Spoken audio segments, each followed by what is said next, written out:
आज की वीडियो में कक्षा 10वीं की हिंदी चैप्टर नंबर 2 विष के दांत कहानी के लेखक नरेंद्र लोचन शर्मा के कहानी के बारे में पढ़ रहे हैं। ये पार्ट नंबर 4 है। हम स्टार्ट करते हैं, यहाँ तक कवर कर चुके हैं, यहाँ से स्टार्ट करते हैं।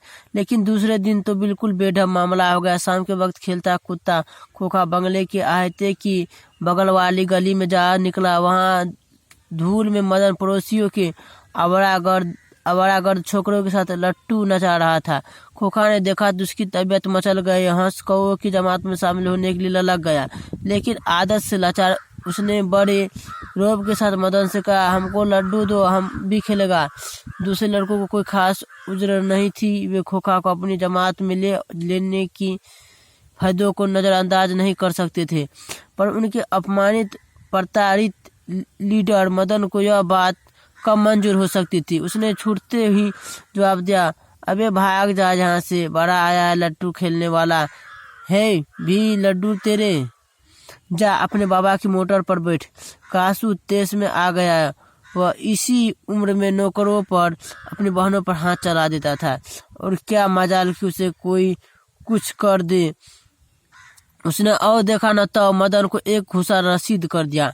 चोर गुंडा डाकू होने वाला मदन भी कब मानने वाला था। वह झट कासू पर टूट पड़ा।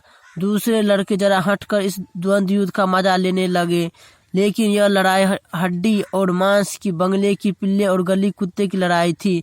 आहते में यही लड़ाई हुई रहती तो कासू शेर हो जाता। वहां से तो 1 मिनट बाद ही रोता हुआ जान लेकर भाग निकला। महल और झोपड़ी वालों की लड़ाई में अक्सर महल वाले ही जीतते हैं, पर उसी हालत में जब दूसरे झोपड़ी वाले उनकी मदद अपने ही खिलाफ करते हैं। लेकिन बच्चों को इतनी अकल कहाँ। उन्होंने न तो अपने दुर्दमन्य लीडर की मदद की, न अपने माता पिता के मालिक के लाडले की ही। हाँ, लड़ाई खत्म हो जाने पर परंतु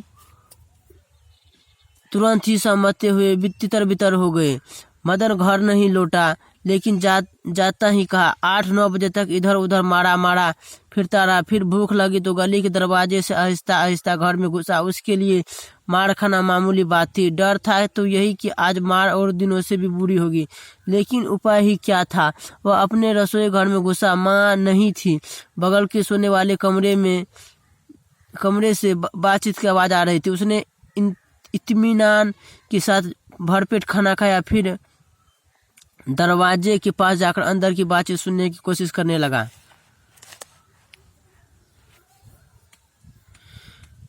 उसे बड़ा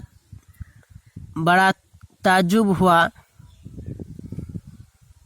उसके बाबू गरज तरज नहीं रहे थे। उसकी अम्मा ने कोई बात पूछी जिससे वह ठीक से सुन नहीं सका, तो उसके बाबू ने झल्ला कर कहा, अरे भाई, बात तलाया तो साहब ने सिर्फ यही कहा, आज से तुम्हारी कोई जरूरत नहीं, कल से मकान छोड़ देना और अपनी तनख्वाह ऑफिस से ले लेना। मदन के काम की कोई बात नहीं हो रही थी। उसके सजा की तबीज होती रही तो सुनने की कोशिश भी करता।